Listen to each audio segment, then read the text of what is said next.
আমরা আছি হচ্ছে এখন কলকাতাতে, কলকাতা ঠিক মার্কেট স্ট্রিটের একটু পাশে।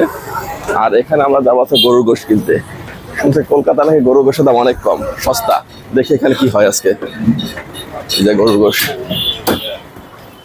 দাদা গোশ কত করে? 350 টাকা কিলো। ওই পাশে যেটা দেখলাম ওইখানে 1 কিলো গরুর মাংসের দাম চলো 350 টাকা, মানে 350 রুপি। আর আমরা এই জন্য ওইখানে কিনলাম না। এই পাশে আর একটা দোকান আছে, ওই যে এখন ওইটাই যাবো, দেখো ওইটার দাম কেমন।